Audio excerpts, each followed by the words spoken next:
ওনাকে thank you বলতে গেলেই উনি আমাকে হাজারটা খারাপ কথা শুনিয়ে দেবেন। মিসেস রায় তো আমাকে সহ্যই করতে পারেন না। ওনার কাছে আমি জাস্ট একটা ব্র্যাট, একটা ফালতু অসভ্য মেয়ে। ওনার না আমার প্রতি একটা খারাপ ধারণা তৈরি হয়ে গেছে, আমাকে না চিনেই।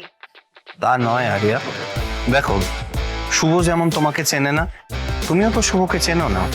আরেকবার ভেবে দেখো, তুমি রেগুলারলি কলেজে যেভাবে সাজকে বুলি করো, সাজের গার্জেন হিসেবে শুভর কি চুপ করে থাকা উচিত ছিল?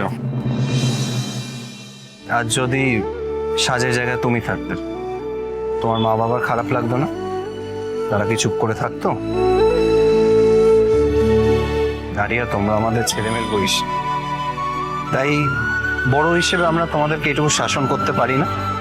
আর ঠিকটা ঠিক ভুলটা ভুল বলতে দোষ কোথায়?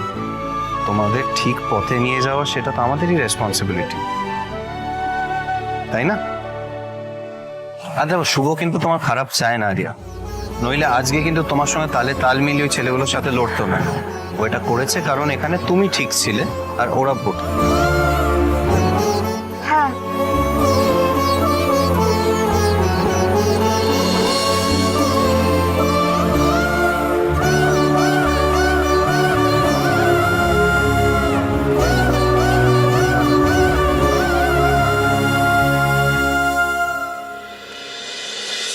আরে আমি বুঝতে পারছি, এই বয়সে বকা খেতে কারোরই ভাল লাগে না, রাগ হয়, অভিমান হয়, কিন্তু কি বলতো, এই বকাটা তোমাদের ভালোর জন্যে। কিন্তু যাকে চিনি না জানি না তার ভালো চাইবো কি করে? আর কেনই বা চাইবো? চাইবে কারণ তুমি একটা খুব ভালো মেয়ে Aria, you're a brave girl Aria. আর জানো তো, তোমাকে দেখে আমার একজনের কথা মনে পড়ে, যাকে আমি অনেক আগে হারিয়ে ফেলেছিলাম। আর যদিও থাকতো, ঠিক তোমার মতনই হতো হয়তো। She would have been a brave girl.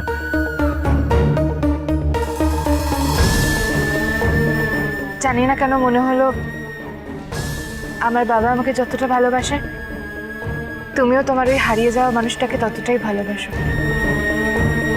তাই প্রে টু গড, ওই হারিয়ে যাওয়া মানুষটাকে যেন তুমি খুব তাড়াতাড়ি খুঁজে পাও।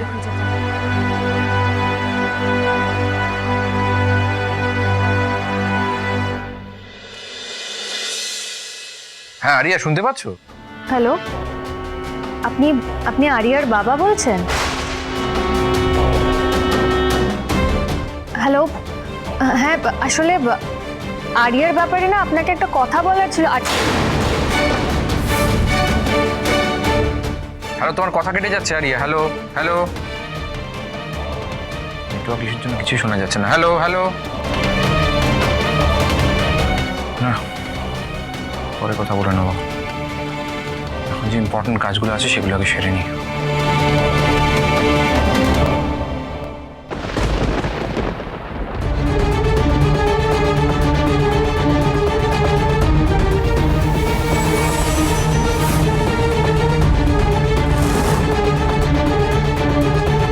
Hello hello dad, hello.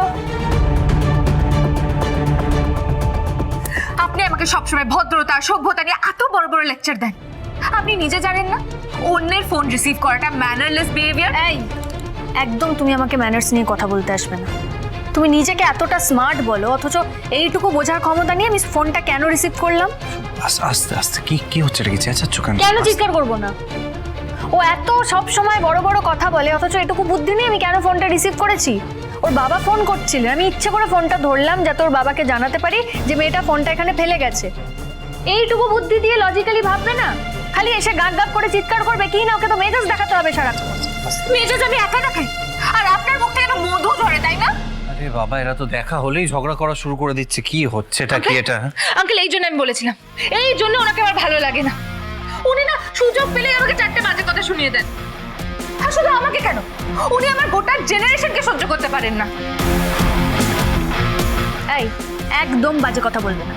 জেনারেশনকে সহ্য করতে পারি না? তোমার জেনারেশনের তিনটে ছেলে মেয়ে আমার বাড়িতে আছে, তাদেরকে আমি যথেষ্ট ভালোবাসি, যথেষ্ট স্নেহ করি। বাসুন না, বাসুন, ওদেরই ভালোবাসুন। আপনার ভালোবাসা পেতে না আমি মরে যাচ্ছি না। কেউ ভালোবাসলে, কেউ স্নেহ করলে, শাসন করলে তার মর্যাদা দিতে জানো না।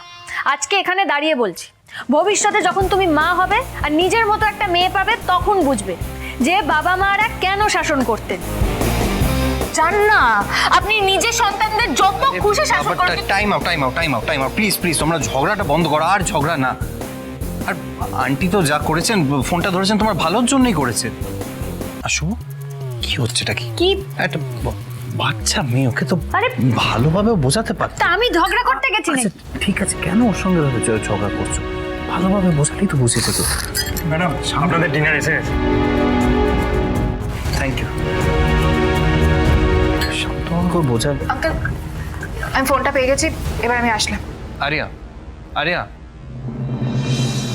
আমাদের ডিনার চলে এসেছে। প্লিজ তুমি এভাবে না খেয়ে যেও না, এসব কিছু খেয়ে নাও। নো থ্যাঙ্কস, আমার খিদে নেই। খিদেতে পেট যতই চুইচুই করুক, এই মহিলার সাথে বসে তুই কিছুতেই খাবি না, ব্যাস। আরিয়া প্লিজ আমার কথাটা শোনো, আমি রিকোয়েস্ট করছি, নইলে আমার খুব খারাপ লাগবে। আদি ছেড়ে দাও, জোর করো না। আমিও জোর করে কচুরি আর পায়েস খাইয়েছিলাম, তারপর আমাকে যা মুখ শুনতে হয়েছিল বাবারে।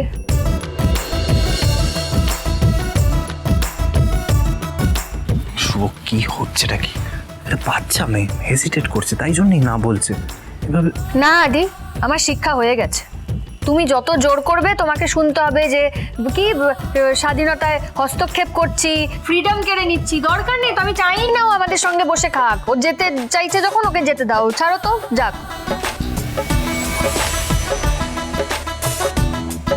হচ্ছেটা কি? আপনি চান না তো এবার আমি এখানে বসে আপনাদের সাথে ডিনার করব? দেখি আমাকে ওঠায়। ওয়েটার!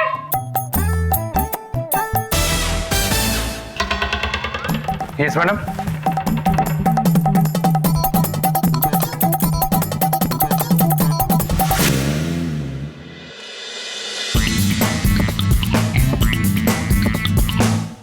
শুভ, এটা কি হলো? Reverse psychology. এত জেদি মেয়ে, যেটা করতে না করবে সেটাই করবে। আমি সুযোগের সদ্ব্যবহার করলাম। আদি বসো না, বসো। ও খাবে বলেছে, আমাদের সঙ্গে বসে সব ডিশ ওরম ভাবে খাবে নাকি? কিছুই খাবে না, ওর জন্য অত কিছু আয়োজন করারও দরকার নেই। কে বলেছে? হ্যাঁ, আপনাকে কে বলেছে আমি খাবো না? আমি সব কটা ডিশ খাবো, আপনি দেখবেন না আমি খাই কিনা। এই যে কি আছে দেখি।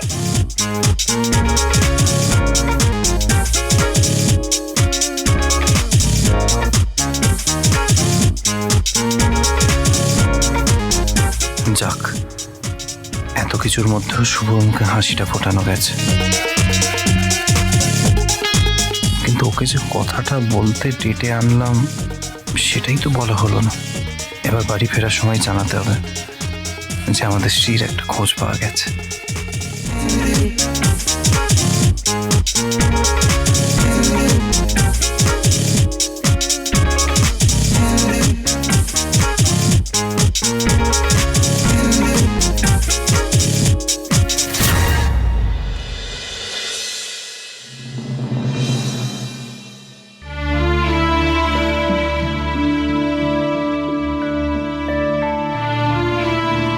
এটা কি? শ্রী মানে মিস্টার রয়ের মেয়ের কেসের ব্যাপারে একটা বড় ক্লু হাতে পেয়েছি স্যার। অনেক খোঁজাখুঁজি করার পর আমাদের এজেন্টরা এয়ারপোর্টের সিসিটিভি থেকে একটা ছবি জোগাড় করতে পেরেছে। হোয়াট? শ্রীকে যে দেশের বাইরে নিয়ে গেছিল, এটা তার ছবি? হ্যাঁ স্যার, প্রায় 19-20 বছর আগেকার ঘটনা, কিন্তু আর্কাইভ থেকে অনেক খুঁজে ওই দিনের ফুটেজ পাওয়া গেছে একজন অফিসিয়ালকে ধরে। দেখুন স্যার। তাহলে তো কেস সলভড।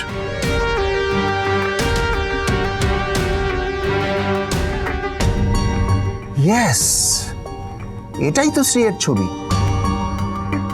ব্ল্যাঙ্কেটটাও ম্যাচ করছে, কিন্তু লোকটার মুখটা তো স্পষ্ট দেখা যাচ্ছে না।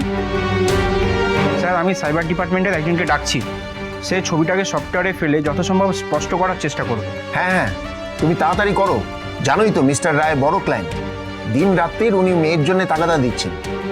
আমাদের যত তাড়াতাড়ি সম্ভব ওনার মেয়ের এক্স্যাক্ট লোকেশনটা বার করে ওনাকে খোঁজ দিতে হবে। গো ফাস্ট। হ্যাঁ স্যার।